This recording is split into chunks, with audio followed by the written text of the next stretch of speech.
vous inviterai à prendre place ici sur la scène et j'inviterai Mme Bello et Mme Potvin à venir me rejoindre pour qu'on puisse poursuivre la conversation et puis inviter les gens dans la salle à y participer. Donc, comme tout à l'heure, il y aura 2 micros, un de chaque côté, qui circuleront dans la salle. Je vous invite à lever la main et j'invite à l'INM, on appelle ça les gazelles, qui se promènent avec les micros, à aller vous voir avec le micro dès qu'ils voient une main levée. Est-ce qu'on est prêt pour les techniciens? Oui.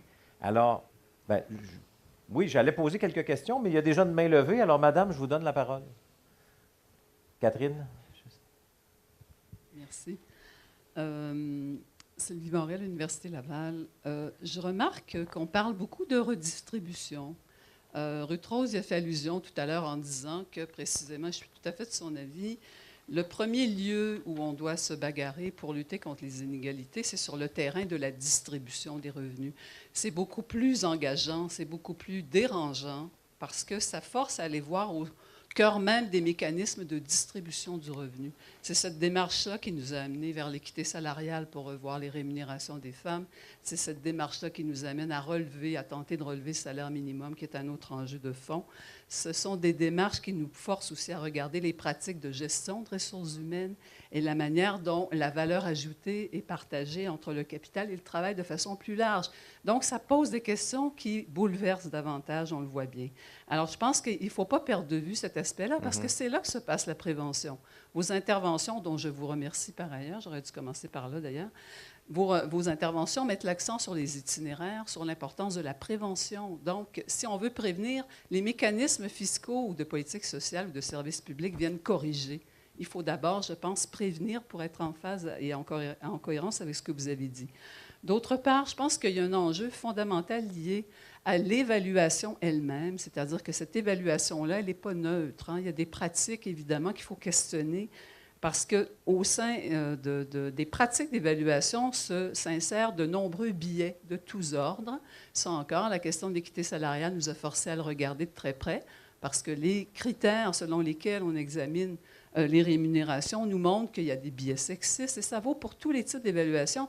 Et en premier lieu, les modèles économiques qui nous servent à examiner les choses. Donc, je pense qu'il faut vraiment mettre l'accent sur cet élément-là. Votre panel, constitué d'experts qui ont regardé, par exemple, la mesure de CPE, la mesure des CPE, ils étaient très polarisés. C'était remarquable de voir à quel point la moitié prétendait que ça allait augmenter les inégalités, l'autre moitié disait l'inverse. Donc, la composition du panel en soi influence directement le résultat. C'est clair. Donc, c'est un enjeu de premier ordre. J'allais vous poser une question, Mme Morel. Vous avez évoqué 2 fois l'exemple de ce qu'on a fait avec l'équité salariale. Est-ce qu'il y aurait des leçons à tirer de l'évolution de la pensée au Québec qui s'est transformée en politique publique par rapport à l'équité salariale? Est-ce qu'il y aurait des leçons à tirer de ce processus-là pour les inégalités sociales? Si on voulait, par exemple, être vigilant sur les inégalités sociales, est-ce qu'on aurait des leçons à tirer sur ce qu'on a appris de tout le processus autour de l'équité salariale? Bien, écoutez, c'est sûr qu'on va avoir des leçons à tirer de toutes les batailles qu'on a pu mener pour arriver à nos victoires telles que celle-là. Le fait que ça a été porté par un mouvement social très large, c'est déjà probablement le premier élément qu'il faut retenir. Ça repose sur l'implication des acteurs, des milieux, et ça a été souligné aussi par beaucoup de panélistes. Les biais qui sont associés aux évaluations sont là également à regarder. Le fait que ça origine de causes systémiques, tout comme les inégalités, que ça nous force à regarder des enjeux, des rapports sociaux et les conflits qui ont cours dans la société. Et je pense que là, j'en ai que quelques-uns, mais on pourrait dresser une liste assez longue. Bien, donc la réponse, c'est oui, oui, oui. Donc, il faudra aller regarder ça. Est-ce que vous avez des réactions à ce qu'on vient d'entendre? Oui. En fait, c'est parce que c'est la première place où on regarde. Effectivement, c'est les mécanismes de redistribution. Et je pense qu'il faut pas le prendre pour acquis, mais il ne faut pas arrêter là.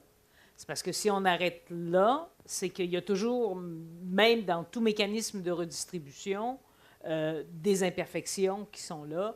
Et c'est pour ça l'insistance que moi j'avais d'aller dans les milieux, d'aller dans les démocraties locales, d'aller comment fonctionne en fait l'accès aux ressources localement, même lorsque les grands mécanismes de redistribution fonctionnent, ce qu'on voit avec la présentation de Nicolas, qui sont mises à mal à l'heure actuelle au Québec depuis une trentaine d'années.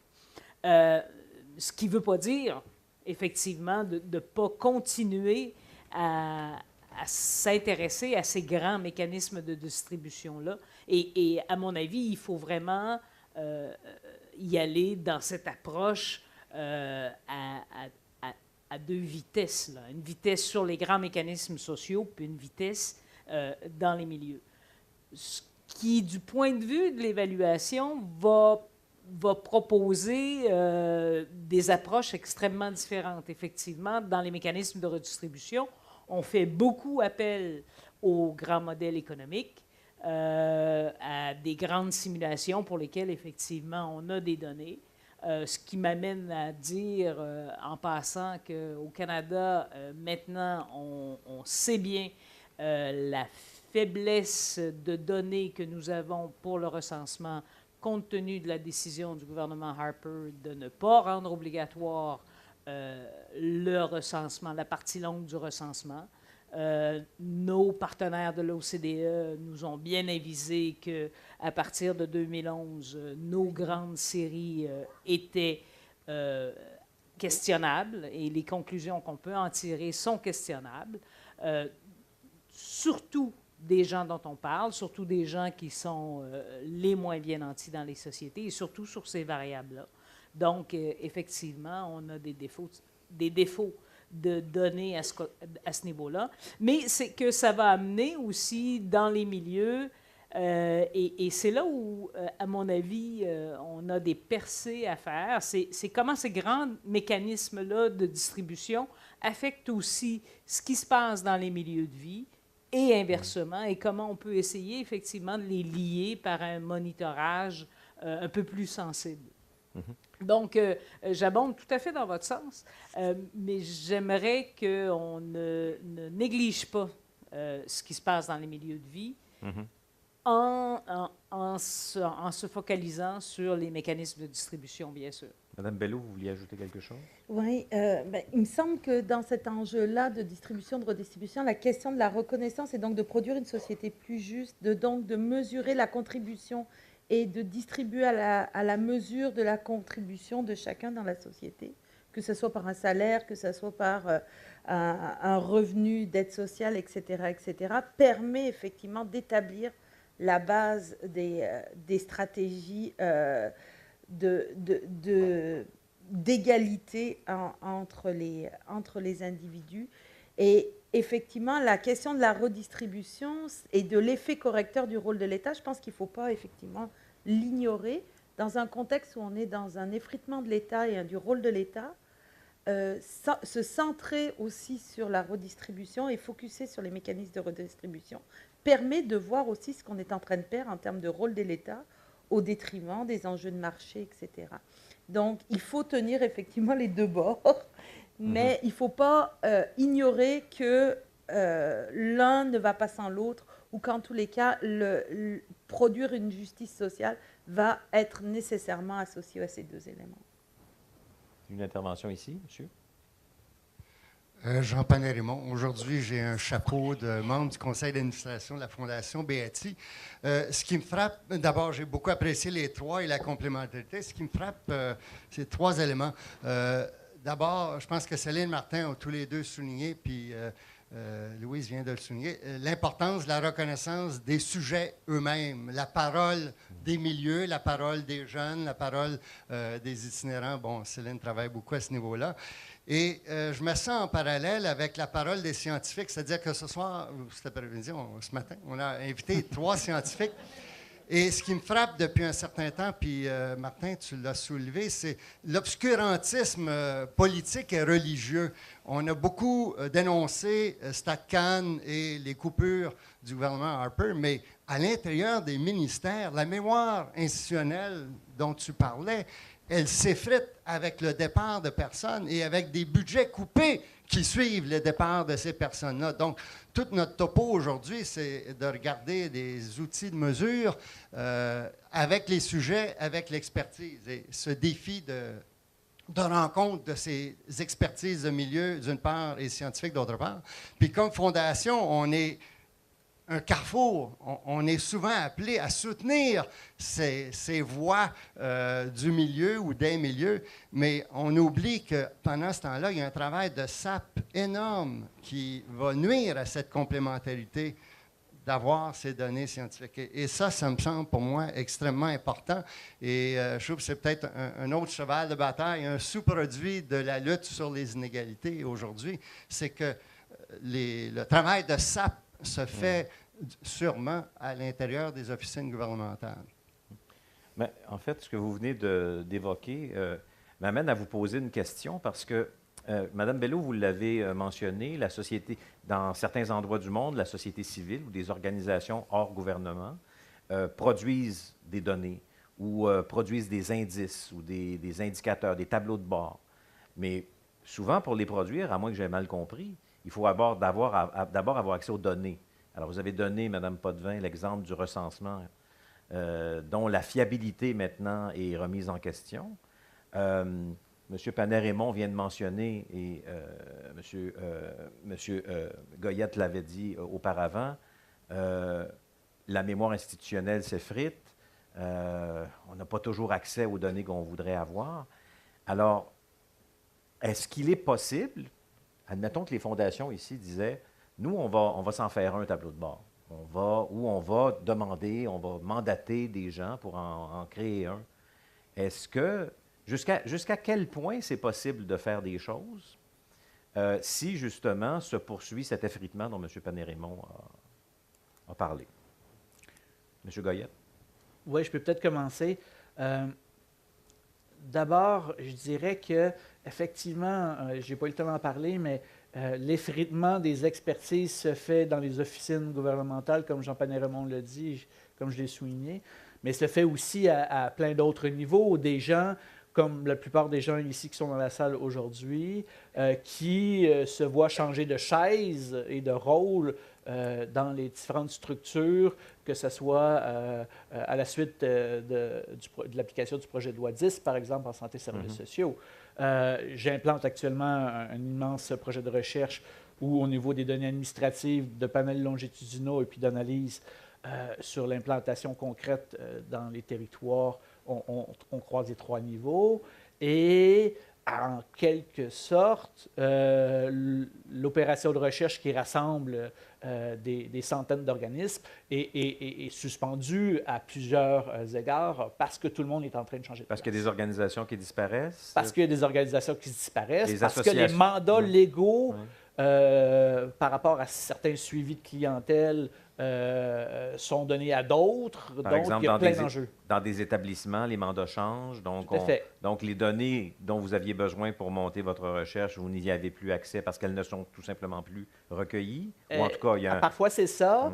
Et parfois aussi, c'est à un autre niveau, c'est-à-dire que les gens qui connaissent ces données-là et qui nous permettent d'y avoir accès, ils changent de place. Donc, il faut reconstruire une relation dans le temps au travers de ça. Okay. Il y a aussi, et je pense que c'est important, un autre niveau, c'est-à-dire que en préparation de la présentation d'aujourd'hui, j'ai un de mes collègues qui me disait, paradoxalement, ce qu'on essaie de faire par ce type de projet de recherche-là, puis par les rencontres qu'on a aujourd'hui, c'est au moins aussi complexe que de prévoir les changements climatiques. C'est-à-dire que les expertises scientifiques, universitaires, académiques, mais celles des milieux communautaires, institutionnels, celles des chercheurs dans les ministères, elles se construisent au travers du temps, puis liées dans le temps, dans des processus de compréhension commune de comment il faut faire les choses, puis vers où on doit aller. Bien, ça ne se fait pas en claquant des doigts. Et c'est ces processus-là aussi qui doivent être soutenus et maintenus, même s'il y a des transformations actuelles. Et comme on peut le souligner ici, d'autant plus considérant les transformations actuelles. Donc, un chercheur comme vous ne peut pas aller très loin dans ses recherches s'il n'y a pas la collaboration et s'il n'y a pas les conditions réunies au sein des administrations publiques. Tout à fait. Et moi, je suis de ce type de chercheur, et je pense que mes collègues ne sont pas très loin de cette posture-là, où simplement colliger des données scientifiques et publier des articles, évidemment, c'est intéressant pour nos carrières, ça nous permet d'avoir une reconnaissance, etc. mais ça ne change pas le monde. Et changer le monde, c'est de participer avec les acteurs de la base, mais aussi les acteurs à tous les niveaux, à construire ces visions de la problématique-là, y compris en ce qui concerne la question de l'impact des transformations actuelles sur les inégalités sociales. Louise Potvin. On a des outils au Québec puis au Canada. Entre autres, on a des centres de données statistiques qui sont disponibles et ouverts et dans lesquels, effectivement, on concentre et on peut apparier de très, très grandes bases de données. Des sondages réguliers de Statistique Canada, des données de recensement, des grandes enquêtes. Entre autres, je pense à l'enquête longitudinale canadienne sur le vieillissement, à l'ELDEC. On a une richesse de données. Ces données-là sont de bonnes données. Ces enquêtes-là sont menacées, mais on a quand même un bon fonds patrimonial de données qui sont sous-exploitées. Effectivement, une avenue pour les fondations, c'est de voir comment on peut aller chercher ces données-là, comment on peut les exploiter et qu'est-ce qu'on peut en tirer comme outil de surveillance et de vigilance pour les impacts populationnels. Bien sûr, effectivement, aller chercher la voix des gens, c'est important, c'est à ne pas négliger, mais on a une richesse et un patrimoine à exploiter sur les impacts populationnels. C'est sous-exploité. Et encore là, peut-être qu'il faut bien faire attention pour pas que ça passe à la trappe, ça non plus. C'est probablement parce que ça ne fournit pas de services directs à la population, ça pourrait être précarisé, comme Statistique Canada a été largement charcuté dans les dernières années. Il ne faudrait pas que l'Institut national de la statistique du Québec passe aussi, mais j'imagine que ça fait partie aussi de la vigilance. Ou l'Institut national de santé publique. Madame Bello? Ben oui, je dirais, effectivement, je suis d'accord qu'on a des données, mais par exemple, même nous, au CEPE, ça fait plusieurs années qu'on produit un avis sur l'état de la situation de la pauvreté, année après année. Cette année, on n'en pourra pas en produire un. Pourquoi? Parce qu'il y a le recensement et qu'actuellement, Statistique Canada ayant modifié son recensement, il faut rétablir des séries et donc on n'a pas accès à ces données-là. Donc là, c'est juste à court terme, c'est momentané. Qu'est-ce que ça va rétablir? On ne sait pas trop encore, on va le savoir en décembre. Mais ça témoigne de cet enjeu-là de vigilance et de besoin de, oui, on a des expertises, des compétences, puis des enquêtes, mais encore là, des enquêtes sont menacées, elles ne se font plus aux 2 ans, elles se font aux 4 ans. Certaines enquêtes, le Québec n'y participe plus, etc., etc. Donc, il y a un enjeu, même si on ne peut pas faire de la fiction complète, il y a clairement un enjeu. Et si on ne produit pas et on ne maintient pas nos habiletés, nos expertises et nos enquêtes pour développer des données, mais effectivement, on aura de moins en moins de facilité à mesurer les enjeux des transformations des politiques publiques et du rôle de l'État. Et là, il y a quelque chose, effectivement, où peut-être les fondations pourraient contribuer à mettre de la pression sur cette vigilance-là. Vous parliez tout à l'heure du rôle de la société civile. Vous disiez que la société civile peut contribuer à cette vigilance et de quelle manière? Mais je pense que, et ce matin en introduction, la démonstration de l'écriture d'une lettre de l'ensemble des fondations pour dire attention, il faut regarder qu'est-ce qui se passe exactement en termes de transformation du rôle de l'État et qu'on a des préoccupations communes, etc. De porter cette voix de manière dans l'espace public et se rallier à d'autres acteurs permet effectivement de se dire attention, au-delà des stratégies économiques et des stratégies budgétaires, il y a un questionnement de la société civile sur où s'en va notre société, et pas juste où s'en va l'État, mais où s'en va notre société. Et on le voit dans les différents sondages. Vous avez évoqué le sondage Léger. Il y a eu un sondage aussi à la presse qui disait que la priorité des Québécois, c'était la question de la pauvreté. Donc on voit bien que les inégalités, la pauvreté, etc., est une préoccupation collective et commune de tout le monde, partagée par de nombreuses personnes. La grande majorité. La grande majorité, peu importe comment on le prend et le vocabulaire qu'on met. Donc, il me semble que c'est là où on se dit, si tout le monde a cette préoccupation commune, comment on peut faire pour faire en sorte de ne pas aggraver les situations, voire de les améliorer? Si je comprends bien, une des premières choses à faire pour rester vigilant, c'est de maintenir dans l'espace public la préoccupation que nous avons. Madame. Bon, alors, ce qui a été dit a répondu déjà à certains éléments de la question que je voulais poser. Allez-y. Je voulais partir de notre objectif de base, ou en tout cas de la lettre que les fondations ont envoyée au gouvernement pour inviter le gouvernement à se doter d'un outil pour mesurer les effets des politiques, etc. Nous avons déjà, le Québec a déjà mis en place, à la suite de l'adoption de la loi sur la pauvreté, un mécanisme pour évaluer. Alors, le premier élément de la question, c'est comment, et ça s'adresse à Mme Bello, comment, à partir de votre expérience, malgré le fait que la dernière fois, vous n'avez pas pu le faire parce que les données n'étaient pas disponibles, comment vous évaluez le pouvoir, les effets ou le pouvoir qu'un organisme ou qu'une instance située dans le cadre gouvernemental peut avoir sur les politiques? Premier élément de la question. Et deuxième élément, c'est quel sera, je pense, en tout cas, on va voir, mais ce rôle n'est certainement pas, ne peut pas remplir toutes les fonctions. C'est clair qu'il y a l'ensemble des chercheurs qui travaillent ces questions et qui pourraient aussi apporter des éléments de réponse. Mais on voit que ces éléments de réponse, c'est extrêmement complexe et je trouve que la comparaison avec les équipes qui ont été mises en place pour évaluer les effets du changement climatique cette comparaison est très bonne. Et il me semble que ce devrait être vraiment un échange d'expertise parce que les petits morceaux de société ne peuvent pas arriver à faire ce travail. Ce qui m'amène à mon troisième élément, qui sont les petits morceaux de société que nous sommes, nous, les 9 fondations, avec des moyens très limités, qu'aucune ne peut penser. Comment une petite institution peut penser contribuer à ce grand paradigme complexe d'analyse avec le peu de moyens qu'on a, à moins qu'on nous dise, écoutez, on a absolument besoin que vous alliez mesurer telle chose, puis on le fait, puis on vous le donne, et vous vous en servez.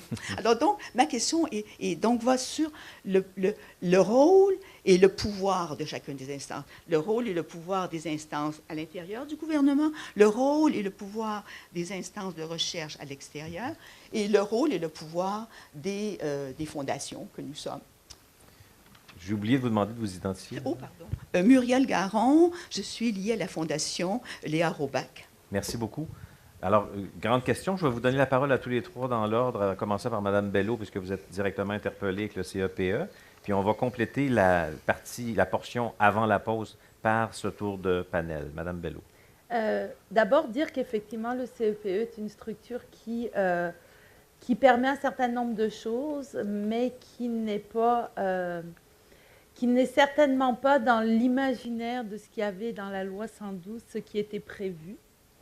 Était prévu beaucoup plus un observatoire, donc avec une expertise beaucoup plus large et un rôle beaucoup plus important.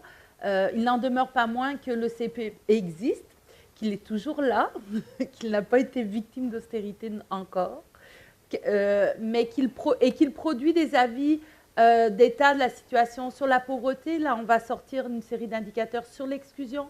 On s'en va sur un travail sur justement l'effet des politiques publiques. Donc, un rôle de vigilance qui est exercé à travers ça. Après, est-ce qu'on a du pouvoir sur le ministère et le gouvernement?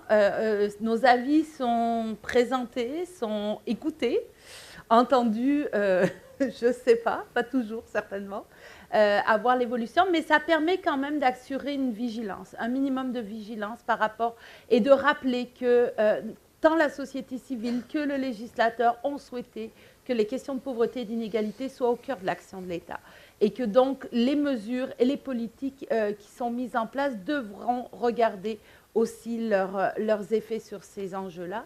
Mais je pense qu'il faut quand même être humble et en toute humilité, je ne suis pas convaincue que j'ai comme présidente un grand pouvoir de persuasion, malgré des tentatives certaines sur ces transformations-là de l'État. Mais c'est mieux que rien et il faut que ça demeure comme un rempart, mais associé à d'autres remparts, à d'autres lieux, à d'autres espaces, à d'autres acteurs qui peuvent aussi faire contribuer à cette vigilance. Je comprends que si ce que vous dites n'est pas repris dans la société, ça a moins d'impact que s'il y a toute une communauté, qu'il y a un mouvement social qui s'empare de vos données et qui les utilise pour faire pression. Tout à fait. Donc, même si l'organisme existe, il faut qu'il y ait un mouvement social qui s'empare des données que vous produisez. Oui, tout à fait. Même si nous, on travaille beaucoup à une question de vulgarisation, à une compréhension, oui, à développer de manière régulière et routinière aussi des avis, il n'en demeure pas moins que tout seul, on ne peut pas faire et que cette vigilance, il faut qu'elle soit portée, mais qu'il faut que aussi d'autres acteurs puissent contribuer à émettre d'autres regards et d'autres données sur la question des inégalités. Je vais poursuivre le tour de table, mais je lance tout de suite une sous-question à laquelle vous répondrez si vous voulez ou on y reviendra après la pause. Mais est-ce que l'endroit dans l'organigramme gouvernemental où sont situés des organismes comme le CEPE, est-ce qu'il pourrait être différent? Et si oui, est-ce qu'il pourrait avoir plus d'impact? Est-ce que, par exemple, le directeur parlementaire du budget à Ottawa, qui est une autre forme d'instance, puis récemment, on a proposé il y a des partis qui ont proposé qu'il y en ait un pour le Québec, est-ce que ça aurait plus d'influence? Est-ce que cette expertise-là, qui est située au CEPE présentement, si elle était située ailleurs, est-ce qu'elle pourrait avoir plus d'impact? En tout cas, je ne vous demande pas, Mme Bello, de répondre tout de suite, mais je mets la question sur la table. Mme Potvin, donc plus globalement sur les trois rôles. Oui, et je pense que ce que votre question appelle comme réponse, c'est de la coordination. Puis j'aime bien, moi, l'analogie des changements climatiques. D'une part, ce qu'on y apprend, c'est le rôle clé de la recherche dans l'advocacy, mais la limite très vite atteinte des chercheurs comme lobbyistes. Et je pense qu'on n'a pas encore trouvé la bonne recette pour ça. Lorsque les chercheurs se mêlent beaucoup de lobby, d'advocacy, il y a une question de crédibilité et c'est un peu comme se couper l'herbe sous le pied de façon directe. Et je pense que les dernières mésaventures du Centre de recherche mondiale sur les changements climatiques et son directeur sont vraiment à regarder avec beaucoup d'attention. Donc, on a besoin de relais, on a besoin de travailler en équipe, on a besoin de se parler. Et il y a des coordinations qui doivent se faire. Je ne suis pas sûre que les milieux universitaires sont la meilleure place pour faire ces coordinations-là. Mais c'est sûr que si ces coordinations-là ne se font pas, le discours de recherche qui peut éclairer le débat public va se perdre. Et c'est peut-être effectivement le rôle de gens qui sont bien placés dans la société et qui peuvent largement interpeller des gouvernements qui peuvent exercer cette coordination-là. M. Goyette. Je trouve ça très intéressant. Je pense que je vais simplement m'inscrire dans la continuité. Je pense que pour favoriser des prises de conscience et des changements dans des systèmes complexes, comme sont ceux des politiques sociales, des politiques publiques, d'abord, il faut prendre en compte la manière de produire les meilleures données, celles qui sont les plus reconnues. Et là, je renverrai peut-être au début de réflexion de Sylvie Morel, qui indiquait que au-delà des modèles économiques, il y a d'autres types de connaissances qui doivent être intégrées à tout ça. Et à cet égard-là, par exemple, dans mon champ, qui est celui de l'intervention sur les jeunes en difficulté, dans d'autres juridictions, il est démontré depuis quelques décennies déjà qu'un meilleur soutien sur le plus long terme parvient à économiser, dans une perspective d'investissement social, des coûts sociaux très importants. Donc, c'est l'idée de ne pas exclure, mais d'intégrer des expertises de toutes les avenues, y compris sur la capacité qu'a les modèles économiques de prédire les effets des politiques publiques, mais d'intégrer ça dans une vision plus large. Par exemple, des effets des inégalités, par exemple, sur la capacité qu'ont les politiques publiques à faire du lien social et de la cohésion sociale. Mais au-delà de la production, effectivement, comme Céline et Louise l'ont indiqué, il faut que quelqu'un s'empare de ça, et ce n'est pas seulement les chercheurs qui peuvent permettre ça.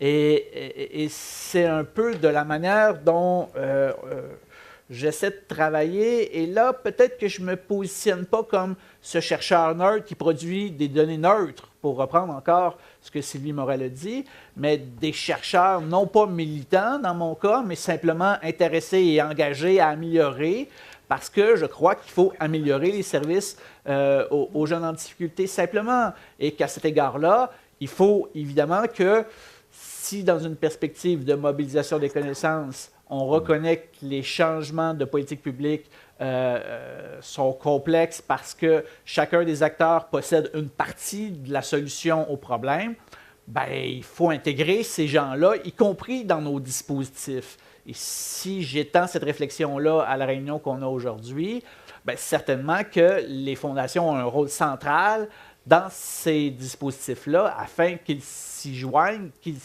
s'approprient ces mouvements-là pour pouvoir eux aussi bénéficier des meilleures données qui sont produites et de façon à intégrer une vision de la complexité des effets des transformations de l'action de l'État d'une part, pour chacun mais poursuivre des intérêts complémentaires sur la manière dont on peut favoriser les transformations de l'État et un meilleur besoin, dans le cas qui est ici aujourd'hui, celui d'une meilleure reconnaissance des enjeux des inégalités sociales.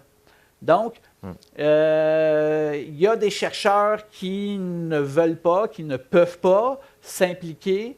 Il y en a d'autres qui ont d'autres postures et qui se disent ben ça fait partie aussi de la continuité du rôle de chercheur qui s'intéresse aux enjeux des politiques publiques, aussi de favoriser ces changements-là par les processus de recherche eux-mêmes qu'ils mettent en œuvre.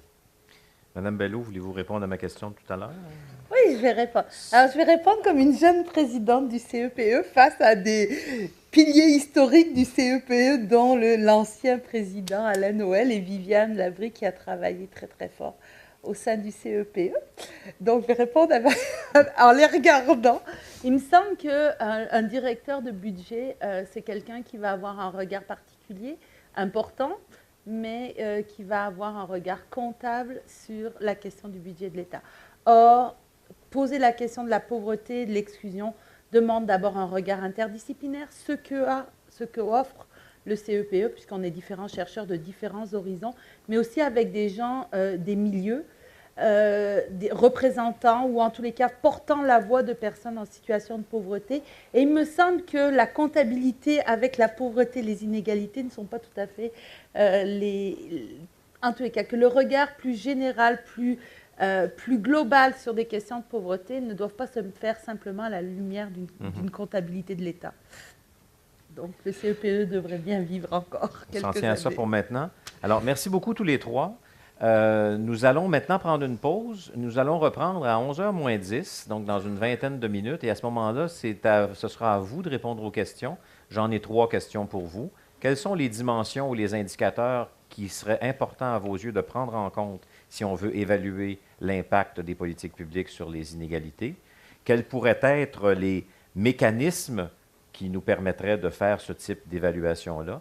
Et quel serait le rôle des fondations dans un contexte comme celui-ci? Alors, on se voit dans 20 minutes. On reprend la discussion, mais cette fois-ci avec vous. Merci.